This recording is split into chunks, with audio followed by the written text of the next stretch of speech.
Good morning girls. Sixth സെമ്മിൽ നമ്മുടെ paper ഇതാണ്, auditing and corporate governance. It is simple subject, you can score good marks. Okay, അപ്പം നന്നായി പഠിക്കുക. അന്ന് എടുക്കുന്നത് അന്ന് തന്നെ പഠിച്ച് പോവുക. കാരണം ഒന്നും ബാക്കി വെക്കേണ്ട. നിങ്ങൾക്ക് ഇനി only 3 months more for your exam. കാരണം ഒരു ഫെബൊക്കെ ആകുമ്പോഴേക്ക് പോർഷൻസ് കംപ്ലീറ്റ് ചെയ്യും. മാർച്ചിൽ എക്സാം ഉണ്ടാവും എന്നുള്ള പ്രതീക്ഷയിൽ. ഓക്കെ, അപ്പം നമ്മൾ തുടങ്ങല്ലേ. അപ്പോൾ എന്താണ് ഓഡിറ്റിംഗ് എന്ന് നിങ്ങൾ ആ വേർഡ് കേട്ടിട്ടുണ്ടാവുമല്ലോ. ഓഡിറ്റിംഗ് എന്ന് പറഞ്ഞാൽ എന്താ? Examination of books of accounts. Okay, അപ്പോൾ in the early stages of civilisation the methods of maintaining accounts were very crude. അതായത് the size of business houses was very small and the little amount of capital. The number of transactions to be recorded were so small that each individual was in a position to maintain his accounts and check for himself all his transactions. Hence, it was thought to be a sheer waste of time and money to get the accounts checked by someone from outside. അപ്പോൾ അന്നത്തെ കാലത്തൊന്നും അതിൻ്റെ ആവശ്യമില്ലായിരുന്നു. കാരണം ട്രാൻസാക്ഷൻസൊക്കെ വളരെ minimum ആയിരുന്നു. അപ്പോൾ ചെയ്യുന്ന ആൾക്ക് തന്നെ അത് നോക്കാം, അത് എന്താ പറയുക, അതിലുള്ള തെറ്റുകളും കുറ്റങ്ങളൊക്കെ മനസ്സിലാക്കിയെടുക്കാം. ഓഡിറ്റിങ്ങിൻ്റെ ഒറിജിൻ എപ്പോഴാണെന്ന് വെച്ചാൽ, the origin of auditing may be track back to the 18th century when the practice of large-scale production was developed as a result of industrial revolution. But it was found that some systems of checks and counter checks were applied for the purpose of maintaining public accounts. Okay, but the word audit is derived from the Latin word audire, which means to hear. അതായത് പണ്ടൊക്കെ എങ്ങനെയായിരുന്നെന്ന് വെച്ചാൽ, ഈ accounts ചെയ്യുന്ന ആളെ എന്തെങ്കിലും സംശയങ്ങളൊക്കെ ഉണ്ടെങ്കിൽ അവരെന്ത് ചെയ്യും, അവരെ വിളിപ്പിച്ചിങ്ങാണ്ട് അവരുടെ ഒപ്പീനിയൻ, അതായത് എന്താണ് കറക്റ്റാണോ ശരിയാണോ എന്നൊക്കെ നോക്കിപ്പിക്കുകയുള്ളൂ, അവർ പറയുന്നത് കേട്ടിട്ട്. Such persons were known as auditors. So thus the term auditor literally means hearer. That is, one who hears and is used ever since the days when public accounts were accepted and approved on the basis of hearing the accounts read. Okay.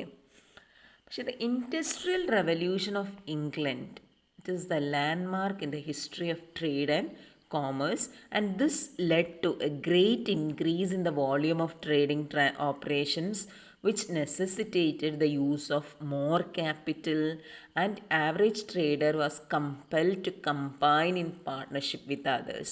Consequently, big enterprises in the form of partnership firms, അതേപോലെ joint stock companies were formed. But the growth of business enterprises before and after the revolution was accompanied by improved accounting system. Okay, besides this, the separation of ownership from management in British companies, കമ്പനികളിലെ ഒരു feature അതാണെന്ന് നിങ്ങൾക്കറിയാലോ, separation of ownership and manage.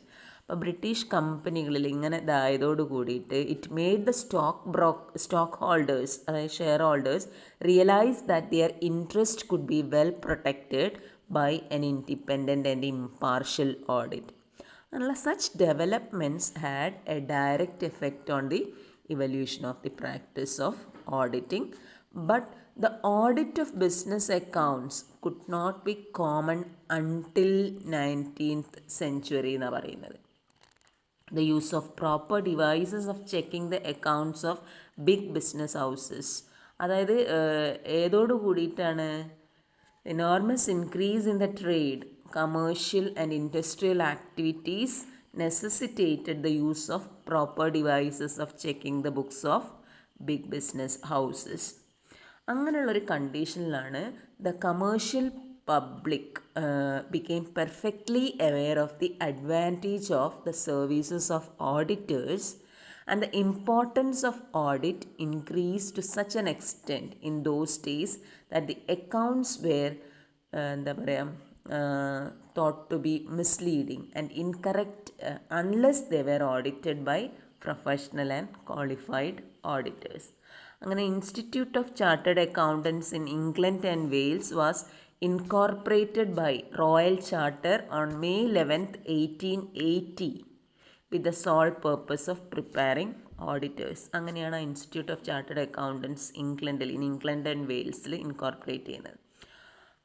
ഓർത്തിരിക്കുക 1880 usually the auditors in India were also prepared by this institute. അതായത് in Jan 1923 the British association of accounts and auditors was established and a person after passing his examination from this association could be fully competent to work as professional auditor in India.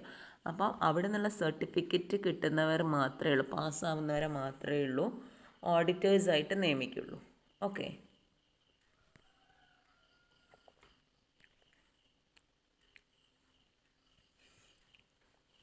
ഇനി auditing in India എങ്ങനെയാണെന്ന് നോക്കാം. അതായത് പല stages ആയിട്ടാണ് വരുന്നത്. Indian companies act നിലവിൽ വന്നത് നിങ്ങൾക്കറിയാലോ 1913. It made audit of company accounts compulsory.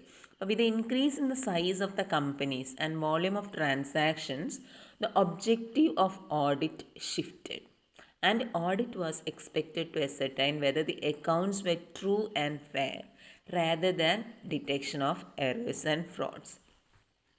അപ്പോൾ തെറ്റുകൾ കണ്ടുപിടിക്കുക എന്നുള്ളത് മാത്രമല്ല, ശരിക്കും true and fair view of business results ആണോ കാണിക്കുന്നത് അക്കൗണ്ട്സിൽ, അതേമാതിരി true and fair view of financial position ആണോ കാണിക്കുന്നത്, ഇതൊക്കെ നോക്കേണ്ട ഒരു ചുമതല കൂടി വന്നു. അപ്പോൾ hence the emphasis was not on arithmetical accuracy but on a fair presentation of financial efforts.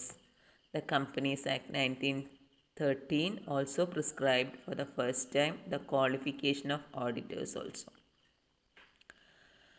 പിന്നീട് നോക്കുകയാണ് the later developments in auditing pertain to the use of computers in accounting and auditing. അപ്പോൾ ഇന്നെല്ലാം എന്താണ്, electronic ആയി മാറിക്കഴിഞ്ഞു. അപ്പം in conclusion it can be said that auditing has come a long way from hearing of accounts to taking the help of computers to examine computerized accounting. Okay, അപ്പം ഇതിൻ്റെ മുന്നേറ്റ് ഞാൻ ചെറിയൊരിത് തരാം. ഈ ഓഡിറ്റിംഗ് ഇൻ ഇന്ത്യ നിലവിൽ വന്നതിനെ കുറിച്ച് പറയാം. അതായത് ഫ്രം 1914 to 32 നോക്കുകയാണെങ്കിൽ the history of auditing in India dates back to April 1st, 1914 when the Indian Companies Act 1913 came into force. The growth of accountancy profession in this country was actually an outcome of this act, which made it obligatory on the part of every company registered under it to have the accounts audited at least once every year.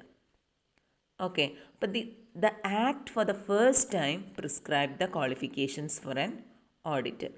Initially, the government of Bombay was the first to arrange for conducting the courses of study in this direction. But qualification of being an auditor was obtained by passing the examination of government diploma in accountancy, GDA എന്ന് പറഞ്ഞിട്ടുണ്ട്, conducted by Bombay government. തുടക്കം അതായിരുന്നു ഓഡിറ്റേഴ്സിൻ്റെ qualification. അവിടെ നിന്നൊരു certificate ഉണ്ടെങ്കിൽ ഓഡിറ്റേഴ്സായിട്ട് നിൽക്കാം. പിന്നെ നോക്കുകയാണെങ്കിൽ 32 മുതൽ 1949 വരെയുള്ള മാറ്റങ്ങൾ നോക്കുകയാണെങ്കിൽ till 1932 it was a concern of provincial, അതായത് ഇപ്പോൾ നമ്മൾ സ്റ്റേറ്റ് എന്ന് പറയണ്ടല്ലോ, state governments to arrange for the education of and to prepare qualified auditors. Thereafter, the central government established an Indian Accountancy Board under the Auditor's Certificate rules. Central government തന്നെ നടപ്പിലാക്കി. Under these rules, registered accountants were authorized to work as qualified auditors. പിന്നുള്ളൊരു വളർച്ച നോക്കുകയാണെങ്കിൽ 1949 to 56 നോക്കുകയാണെങ്കിൽ the chartered accountants act was passed in 1949 and it came into force on 1st July 1949. On the passing of this act, ഈ നിയമം വന്നപ്പം the autonomy was granted to accountancy profession, and as a result the regulation, control and management of the profession passed from the central government to professionals, that is in the hands of Indian Institute of Chartered Accountants, which was formed under the provisions of the said act. Now a person has to pass the examinations conducted by it. ഇപ്പം auditor ആവണമെന്നുണ്ടെങ്കിൽ Indian institute of chartered accountants അവർ നടത്തുന്ന exam പാസ്സായിട്ട്, അതായത് only then he can obtain the certificate of chartered accountants, CA കിട്ടണം. Okay. ഇനി ഈ institute also maintains a register of its members. There are 2 types of members എന്നാണ് പറയുന്നത്. ഏതൊക്കെയാണ്? ഒന്ന് ACA എന്ന് പറയും, ഒന്ന് FCA എന്ന് പറയും. ACA എന്ന് പറഞ്ഞാൽ ആരാന്ന് വെച്ചാൽ associates of the institute of chartered accountants. അതായത് അസോസിയേറ്റ്സ് പറഞ്ഞാൽ ആരാ? They are the ordinary members of the institute and their names appear in the register kept by it for the purpose. അപ്പോൾ അവരുടെ പേരിൻ്റെ കൂടെ ACA എന്നാണ് എഴുതുക. ശ്രദ്ധിച്ചാൽ അറിയും നിങ്ങൾ, CA കഴിഞ്ഞ ആളുകളുടെ ACA FCA എന്നൊക്കെ പറഞ്ഞിട്ടുണ്ടാവും. പിന്നെ fellows of institute of chartered accountants, അതാണ് FCA. ഇവരും മെമ്പേഴ്സ് തന്നെയാണ്. Fellows are also members of the institute. Associate becomes fellows after they have fulfilled certain prescribed conditions. ACA എന്ന് പറഞ്ഞാൽ ഓർഡിനറി മെമ്പേഴ്സ്. FCA ആവണമെങ്കിൽ അവർക്ക് പ്രിസ്ക്രൈബ്ഡ് കണ്ടീഷൻസ് ഫുൾഫിൽ ചെയ്യണം. അതായത് at least 5 years practice, അതേപോലെ payment of A prescribed fee etcetera. അപ്പോൾ അവരുടെ പേരിൻ്റെ കൂടെ അവർക്ക് എന്തെഴുതാം? അബ്രിവേഷനായിട്ട് FCA എന്ന് എഴുതാം. ഓക്കെ. അപ്പോൾ ഈ 1956 ഓൺവേർഡ്സ് എന്താ സംഭവിച്ചതെന്നറിയോ?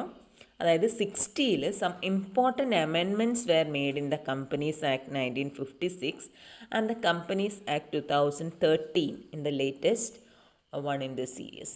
അപ്പോൾ ഇൻകം ടാക്സ് ആക്ട് 1961 കൂടി വന്നതോട് കൂടിയിട്ട് has made the audit of accounts of some individuals compulsory, which is an important landmark in the history of the profession. Okay. അപ്പോൾ ഓഡിറ്റിങ്ങിൻ്റെ ഒറിജിൻ നോക്കുകയാണെങ്കിൽ ഇങ്ങനെയൊക്കെയാണ്. ഇപ്പോഴുള്ള ഡെവലപ്മെൻറ്റ് വരെ നിന്നും മനസ്സിലാക്കി വെക്കുക.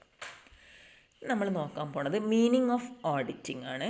അപ്പോൾ the general meaning of auditing is planned and documented activity performed by qualified personnel to determine by investigation, examination or evaluation of objective evidence the adequacy and compliance with the established procedures or applicable documents and the effectiveness of implementation.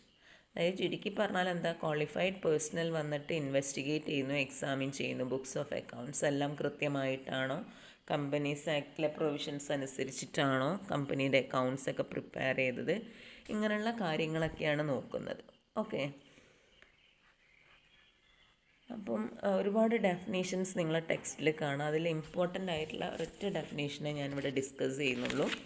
അതായത് according to Spicer and Pegler എന്താണ് auditing എന്നുള്ളത്.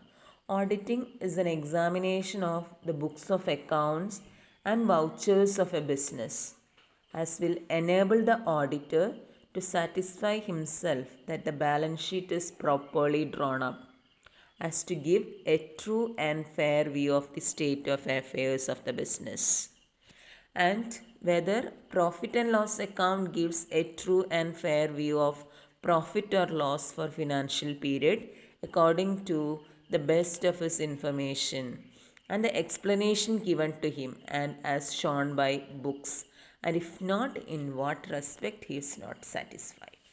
അതായത് Spicer and പെഗ്ലർ പറയുന്നത് auditing എന്ന് പറഞ്ഞാൽ എന്താ? Examination of books of accounts, അതേമാതിരി vouchers of the business, ഇതെല്ലാം എക്സാമിൻ ചെയ്തിട്ട് ഓഡിറ്റർ സാറ്റിസ്ഫൈഡ് ആവണം. എന്താണ്? ബാലൻസ് ഷീറ്റ് എന്ന് പറയുന്നത് കറക്റ്റായിട്ടാണ് ഡ്രോ ചെയ്തിരിക്കുന്നത്. അതായത് it gives, balance sheet gives a true and fair view of the state of affairs of the business. അതേപോലെ profit and loss account gives a true and fair view of profit or loss for financial period. ഇതെല്ലാം ഓഡിറ്ററുടെ വിവരം വെച്ചിട്ട് അതെല്ലാം കറക്റ്റാണ്, അയാളുടെ അറിവ് പ്രകാരം ഇതെല്ലാം കറക്റ്റായിട്ടാണ് റെക്കോർഡ് ചെയ്ത് വെച്ചിരിക്കുന്നത് എന്നുള്ള അതാണ് അതിൽ അദ്ദേഹം സാറ്റിസ്ഫൈഡ് ആണ്. ആൻഡ് എക്സ്പ്ലനേഷൻ, ഇത് കൂടാതെ അദ്ദേഹത്തിന് കുറച്ച് എക്സ്പ്ലനേഷൻസും കൊടുക്കും. ഒരു ബുക്സ് ഓഫ് അക്കൗണ്ട്സ് കണ്ട് മാത്രം നമുക്ക് അങ്ങോട്ട് ഇതാക്കാൻ പറ്റില്ല.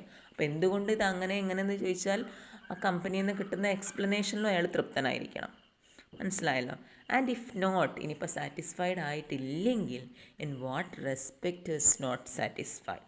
അപ്പോൾ ഇത്രയും കാര്യങ്ങൾ ചെയ്യുന്ന ആ ഒരു പ്രോസസ്സിനാണ് നമ്മൾ ഓഡിറ്റിംഗ് എന്ന് പറയുക. ഒരുപാട് ഡെഫിനേഷൻസ് തന്നിട്ടുണ്ട്, എല്ലാം ഒന്ന് വായിച്ച് നോക്കുക. അപ്പോൾ നമുക്ക് ഈ ഡെഫിനേഷൻ എന്താ മനസ്സിലാവുന്നതെന്ന് വെച്ചാൽ, ഓഡിറ്റിംഗ് എന്ന് പറഞ്ഞാൽ എന്താ, it is a systematic and scientific examination of books of accounts of a business concern to find out whether the transactions entered in the books of original entry are correct or not. Okay, for this purpose, auditor will have to verify the relevant evidences that is produced before him. Regarding technical details, he has the right to get expert opinion from qualified persons. So it is the duty of the auditor to verify the evidences critically and not just mechanically. ക്രിറ്റിക്കലായിട്ട് examine ചെയ്യണം, അതാണ് ഓഡിറ്ററുടെ duty എന്ന് പറയുന്നത്. Okay, അപ്പം നമുക്ക് നോക്കാം എന്തൊക്കെയാണ് characteristics of auditing എന്നുള്ളത്, ഫീച്ചേഴ്സാണ്. അപ്പം ഓഡിറ്റിംഗ് എന്ന് പറഞ്ഞാൽ it is a systematic examination of books of accounts and other documents evidencing transaction. Systematic and scientific പ്രൊസീജിയറാണ്. Second one, essential documents are integral part. അതായത് ഇതിൻ്റെ ഇൻറ്റഗ്രൽ പാർട്ട് എന്ന് പറയുന്നത് എന്താ, എസെൻഷ്യൽ ഡോക്യുമെൻറ്റ്സ് ആണ്. അതായത് it is done with the help of documents and documentary evidences, information and explanation. Okay, then it is undertaken by an independent person or body. It is done by qualified and independent person or persons. Then another is it is an art as well as a science എന്നാണ് പറയുന്നത്.